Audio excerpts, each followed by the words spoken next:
कि आपका role change जो है वो आपकी कंफर्मेशन के बाद ही होगा। जितने भी फ्रेशर्स हैं वो भी इस रोल के लिए अप्लाई कर सकते हैं। There are 2 rounds. Basically difficulty is in your head. Easy, medium और डिफिकल्ट। लिमिट्स क्या रहती है कि हमें कितने नंबर ऑफ क्वेश्चंस अटेम्प्ट करने हैं कि हम एलिजिबल हो जाएंगे इंटरव्यू के लिए। पहले अपने फंडामेंटल्स को आप बहुत स्ट्रॉन्ग कर लो, छोटे छोटे प्रोग्राम्स बनाओ सीधा। Hi everyone, so welcome back to my YouTube channel. So I was receiving a lot of DMs from students कि हमने स्पेशलिस्ट प्रोग्रामर का रिटन टेस्ट क्लियर कर लिया है, तो उसके इंटरव्यू की प्रिपरेशन कैसे स्टार्ट करें। और कई ऐसे भी स्टूडेंट्स हैं जिनका रिटन टेस्ट नहीं क्लियर हुआ, so how should they prepare themselves कि उनका नेक्स्ट अटैम्प्ट में एग्जाम क्लियर हो जाए and they will be able to clear the specialist programmer role. आपके क्वेश्चंस को आंसर करते हुए अब आज हमने अपने चैनल पर इनवाइट किया है निपुण को, जिन्होंने अपनी जर्नी इन्फोसिस के साथ स्टार्ट की थी as a system engineer and he has upgraded his profile to specialist programmer via the bridge program. तो उनसे जानेंगे उनकी प्रिपरेशन स्ट्रैटेजी के बारे में, उनका इंटरव्यू एक्सपीरियंस, और बने रहिए इस वीडियो के साथ and let's start. Hi Nipun, how is you? Kajal, I am good, what about you? I am good.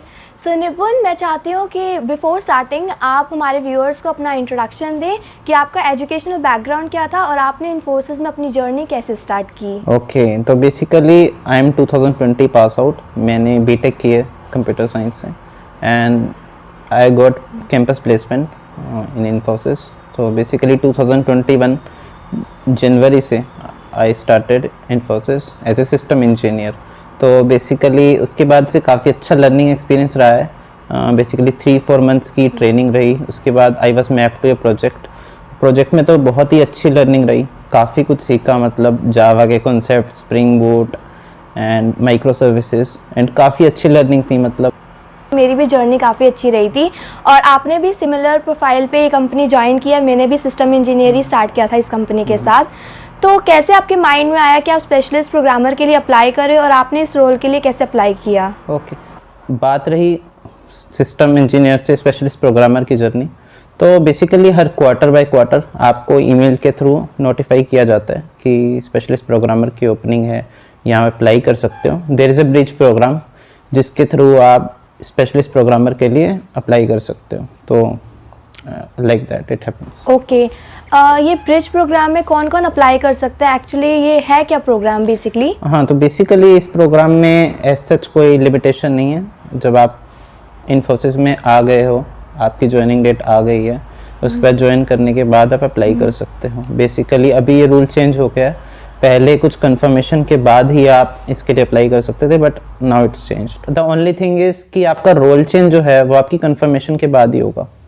आपका रोल चेंज नहीं होगा, बट आप अप्लाई कर सकते हो, एग्ज़ाम दे सकते हो, और जब आप कंफर्म हो जाओगे आपको मैप कर दिया जाएगा उस रोल चेंज के अकॉर्डिंग।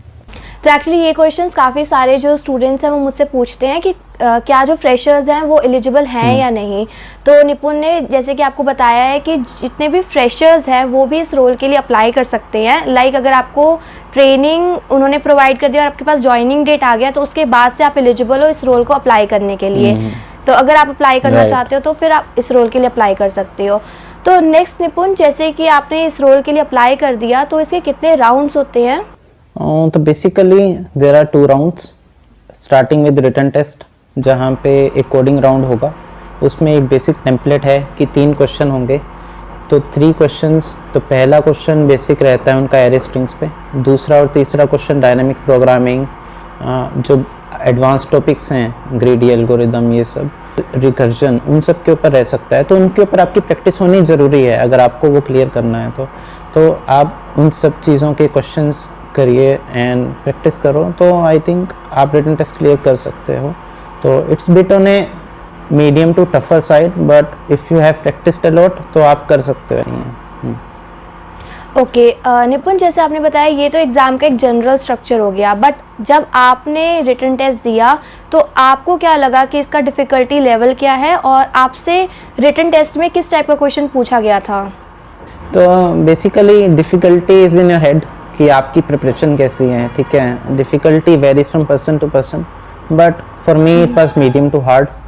तो पहला क्वेश्चन बेसिकली इजी रहता है, दूसरा मीडियम, तीसरा हार्ड। तो बेसिकली पहला क्वेश्चन एरे स्ट्रिंग पे रहता है, एरे स्ट्रिंग्स का कोई क्वेश्चन होगा, उसमें आपको जो भी डेटा स्ट्रक्चर है उसकी प्रैक्टिस अगर आपकी अच्छी है तो आप वो क्वेश्चन कर सकते हो। दूसरा क्वेश्चन डायनामिक प्रोग्रामिंग से रिलेटेड रह सकता है। तीसरा क्वेश्चन रिकर्जन।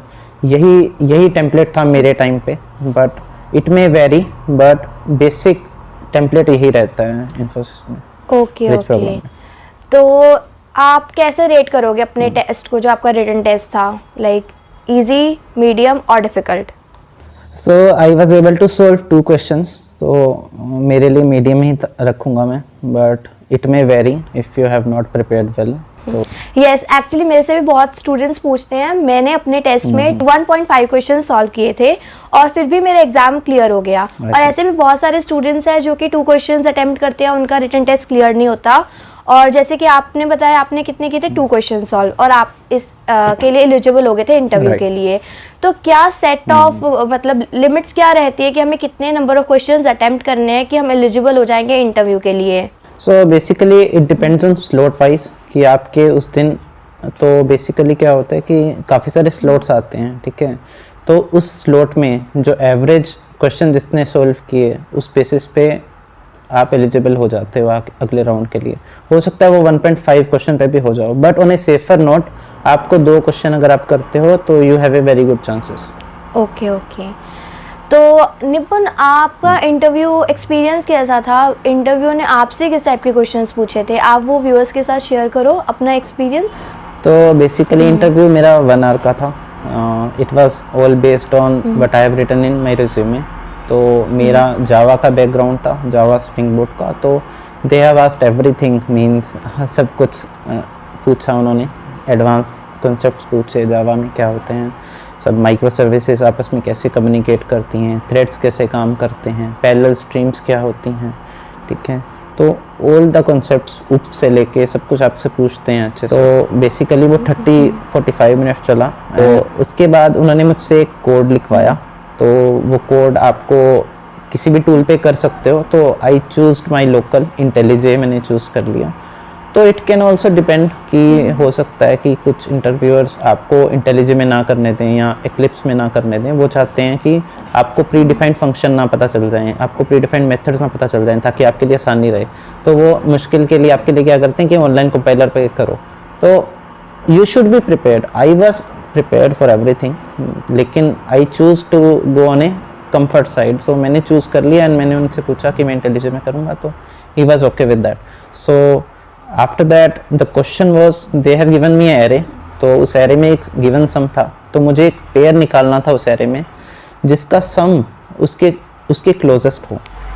तो अगर 15 इज़ द गिवन सम, तो अगर मुझे 1 और 13 मिला है तो उसका सम होता है 14।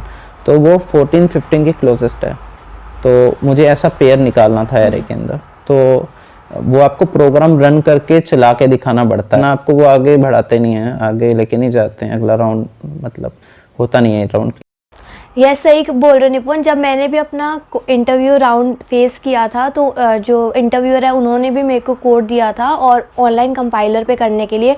और जब तक वो एग्जीक्यूट नहीं होता अच्छे से तो वो उस क्वेश्चन को आगे, मतलब कि उस क्वेश्चन के बाद वो कोई नेक्स्ट क्वेश्चन नहीं पूछेंगे। They will give you the time कि आप आराम से करो उस क्वेश्चन को, और then they will start asking for the next question. तो इसके बाद उन्होंने कोई और क्वेश्चन पूछा आपसे? लकीली नहीं पूछा क्योंकि टाइम ही हो गया था, क्योंकि उन्होंने जावा बेस्ड जो क्वेश्चंस थे, थ्योरेटिकल क्वेश्चंस थे, वो काफ़ी टाइम लगाया था उसमें पूछने में। And he wanted to know everything I have done in my project. तो उसने कुछ कसर नहीं छोड़ी उस चीज़ में। तो ओके, जैसे निपुण आपने बताया आप भी एक एक्सपीरियंस्ड एम्प्लॉय हो, आपने भी सिस्टम इंजीनियर से स्टार्ट किया था, तो आप भी ऑलरेडी एक प्रोजेक्ट पे काम कर रहे थे and that project was from Java, right? That was from Java. इसी वजह से जो इंटरव्यूअर है उन्होंने आपसे रिज्यूमे के ही अराउंड क्वेश्चंस पूछे थे। दैट मीन्स लाइक इससे ये पता लगता है कि अगर आप एक एक्सपीरियंस्ड एम्प्लॉय, आपने अपने रिज्यूमे में जो चीज़ मेंशन की है, इंटरव्यू वो तो आपसे पूछेगा। तो निपुण ने अपने रिज्यूमे में ऑलरेडी जावा टेक्नोलॉजी मेंशन की हुई थी, तो इंटरव्यूअर ने स्टार्ट भी उसी से किया। और उसके बाद कोडिंग क्वेश्चन तो इंटरव्यू पक्का पूछता है, वो मुझसे भी पूछा था। और आपकी प्रिपरेशन स्ट्रैटेजी क्या रही थी इस एग्ज़ाम के लिए? अगर कोई भी बिगिनर है और वो एग्ज़ाम के लिए प्रिपेयर करना चाहता है और स्पेशलिस्ट प्रोग्रामर का रोल क्लियर करना चाहता है, तो आपकी क्या उसे एडवाइस रहेंगे कि उसकी प्रिपरेशन स्ट्रैटेजी कैसे अलाइन होनी चाहिए, तो वो कैसे स्टार्ट करे? ओके, तो बेसिकली रिटर्न के लिए तो आपको डेटा स्ट्रक्चर्स करने ही पड़ते हैं। तो Geeks for Geeks, leet code, आप ऐसे प्लेटफॉर्म्स पे जा सकते हैं और इन पे आप कंसिस्टेंट बेसिस पे क्वेश्चन सॉल्व करो, अपनी लॉजिक बिल्डिंग बढ़ाओ, ताकि आप इम्प्रूव कर सको कि at the time of exam आप कितनी जल्दी सोच के उसे क्वेश्चन को सॉल्व करोगे। तो that comes from practice, it's there is no rule for that, वो प्रैक्टिस से ही आएगा। थ्योरेटिकल चीज़ें भी, जैसे जावा में जो जो चीज़ें आपने यूज़ की हैं प्रोजेक्ट में, तो आपको वो पता होनी चाहिए यार मेरे प्रोजेक्ट में क्या चल रहा है, कौन सी चीज़ कैसे कम्युनिकेट करती है, तो आपको हर चीज़ ही सीखनी है, there is no shortcut in that. तो सबसे पहले अपने फंडामेंटल्स को आप बहुत स्ट्रॉन्ग कर लो, यूट्यूब पे ट्यूटोरियल्स देखो, जगह अपने प्रोग्राम्स बनाओ, छोटे छोटे प्रोग्राम्स बनाओ, सीधा बड़े प्रोग्राम से मत जाओ, फंडामेंटल्स को बहुत अच्छा कर लो।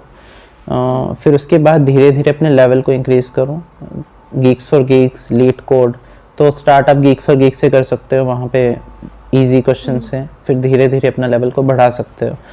और तो निपुण, जैसे कि आपने बताया, तो आपने आईटी में 2 इयर्स का एक्सपीरियंस कंप्लीट कर लिया है। तो जनरली कईयों को होता है आईटी में है तो उनको हायर एजुकेशन के लिए जाना है या अदर उनके गोल्स होते हैं, तो इट्स क्वाइट पर्सनल। तो आपके आगे के करियर गोल्स क्या हैं? आप भी आईटी में रहना चाहते हो या फिर आपके कोई अदर प्लान्स हैं? I like to personally live in present, but as an aspiration अभी मेरी एस्पिरेशन यही है कि ऑन यूट्यूब मैं फील करता हूँ कि 30-30 मिनट की, 40-40 मिनट्स की वीडियोस होती हैं जो कि शॉर्टन की जा सकती हैं, 20 मिनट्स की, 15 मिनट्स की। तो मैं ऐसा कंटेंट बनाना चाहता हूँ कि जैसे हमारा जो लॉन्ग कंटेंट है उसे हम शॉर्ट कर सकें और रेलिवेंट इन्फॉर्मेशन व्यूअर्स को दे सकें, ताकि उनका भी टाइम सेव हो और जो इन्फॉर्मेशन उन्हें चाहिए वो ले सकें उतने टाइम में। तो मेरा चैनल बेसिकली 5 मिनट्स के नाम से है, तो basically I will try to cover the content of that topic in 5 minutes so that it makes sense for viewers to view that.